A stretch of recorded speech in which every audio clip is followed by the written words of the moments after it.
the challenge. Until recently, Nova Scotia Power was able to maintain the status quo with their powerline technician, known as PLT, workforce, resulting in little hiring and the absence of an apprenticeship program for a number of years.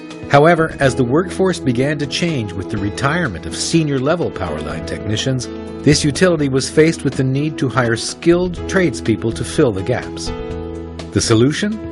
Nova Scotia Power recognized the value of reinstating and modernizing a dormant apprenticeship program for powerline technicians, PLTs. As a first step, Nova Scotia Power conducted a competency analysis exercise to revise the DACM chart that outlined the tasks performed by PLTs. DACM is an acronym for developing a curriculum.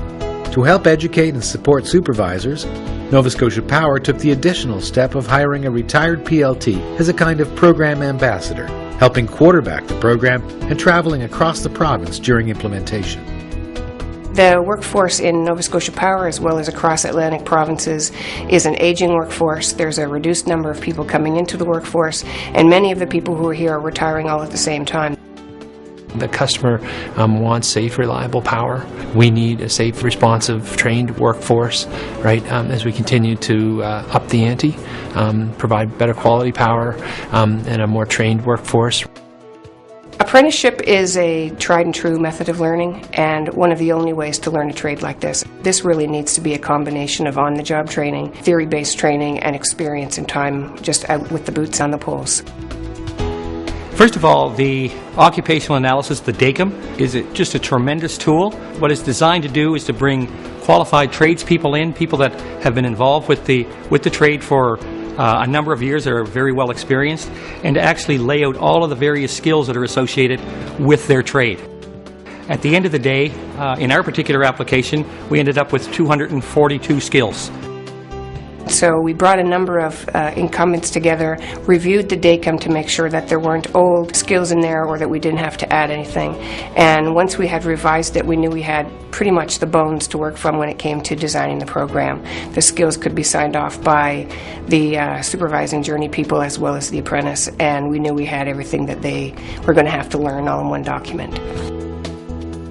The advantage of training in-house is that we're using people who have a passion for the work that they do. It infuses their own work as well. They don't want to look stupid when they're asked a question, so they're regularly going back to their own books to make sure that they're given the right answers, and that provides a real quality product, but it also gives them real pride in their work.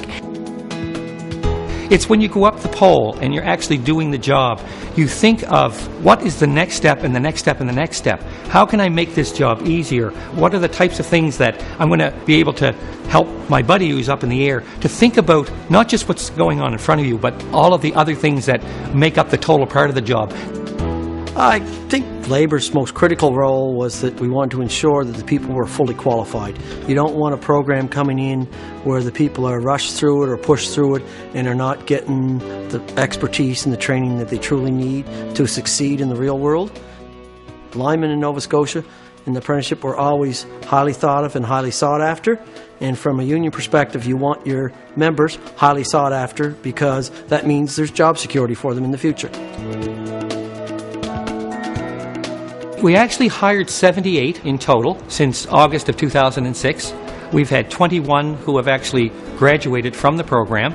We currently have 48 active apprentices in the system at various levels from 1, 2, 3, and 4. I truly am really excited and pleased with the results of the new generation of apprentices. I'm a 35-year-plus employee with Nova Scotia Power.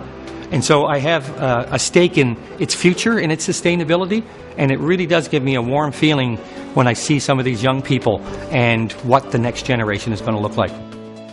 I think ROI in this instance is more about what would it cost to not do it. We need to have people who have the expertise that can learn the business of keeping the lights on, making sure that in the storms there are people who can be critical thinkers, and that comes with lots of time and with a lot of mentorship. So to not do it would be something that we didn't want to face.